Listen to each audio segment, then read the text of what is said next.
What up, though? OG Kenny, O_G_Kenny at Retired from the Streets TV. This story here, man, is deep because I was thinking about, like, a while ago, different people who came and went from the neighborhood and different things that had happened to them. And certain people that I'm like, damn, what happened to dude? What happened to dude? So my man was like, you remember that story about the homie that was working at the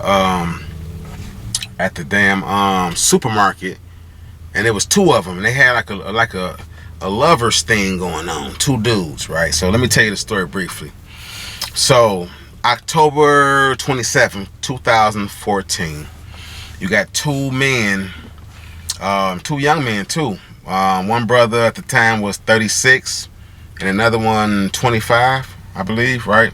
Amir Hudson was 36 at the time, and Andrew Darnell Watts was 25. They met each other at a local grocery store and became homies, playing video games, you know, smoking weed together.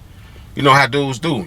Usually younger dudes, though. It's kind of a little awkward for me telling the story about somebody damn near 40 and somebody in their mid-20s becoming homies and starting playing video games and smoke.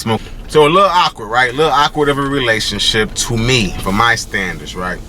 However, you know, who's to say that certain people can't meet at certain points in their lives and bond over certain things and, hey, you know, run it up potentially together, right? So what had been happening over the course of some months was that Amir was paying Andrew in marijuana so that he could eat his pickle. Now, it's basically like this. I tell the homie, pull up, man. I got some weed for you. I want to suck that motherfucker, right?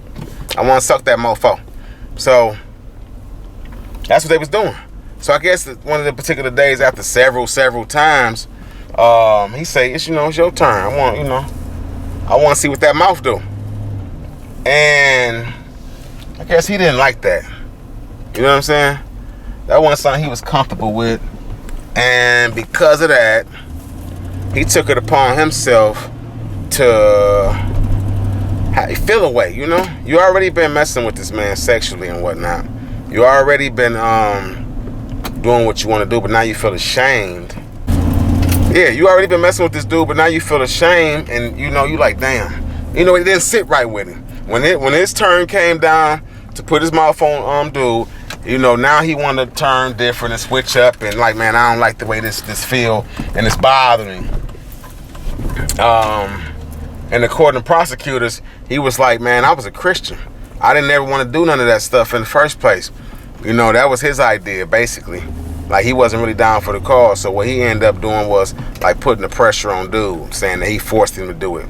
So one particular night, the night I'm speaking of, October the 27th, 2014, Andrew took it upon himself to go up under Amir's couch, grabbing his .45 caliber gun while he was asleep. He then placed a pillow over his head and shot him in the head one time, killing him. When it came down to the court cases, right, what they were saying was, it was the prosecutor against the prosecutor saying that basically he knew what he was doing, he premeditated it, he went through all these steps of grabbing the gun, waiting until he went to sleep, placing the pillow strategically over his head to muffle the sound, and then shooting him in the head, right? So that's premeditated. In the prosecutor's eyes, in the court of the law, that's premeditated murder. On the flip side, his defending attorneys were saying that he had mental health issues, and he was suffering between having mental health issues and his Christian background, and saying morally he felt dirty and he felt like he wasn't supposed to be doing these things, right? Now, this was a love affair basically between two men. I don't care how you look at it. And this dude switched up, and I guess he started feeling a little different and whatnot, and he decided to take things upon take the matters in his own hand and kill this dude. So what he ended up doing was getting life in prison behind that. It was a deep story because Amir had only been in Detroit 13 years. You know what I mean? He was from Philadelphia initially, and he was a former football star, you know? And when his homeboy found him, I think his last name was Lockhart. Lockhart said when he found him or discovered him in the home after they've been trying to call him for several days, and he hadn't shown up to work or nothing. He said he looked in, he was halfway on the couch and halfway on the floor, and he had a gunshot to his head. And he was like, man, this can't be real. Tell me this ain't real. And he had just been explaining how, you know, he was a good dude. And I remember him.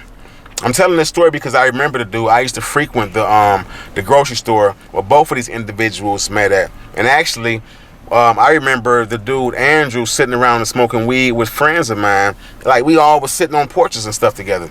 And I remember something a little distant about him. Something a little like far off about him. Didn't know that he had profound mental health issues. Still don't know if that's true. That's what his defendant attorneys were saying. But at the same token, you could tell something was a little off about him, right? Now, he got life. He got sentenced to life in prison. That was 2015, I believe. 2016. 2016, he got convicted of that crime.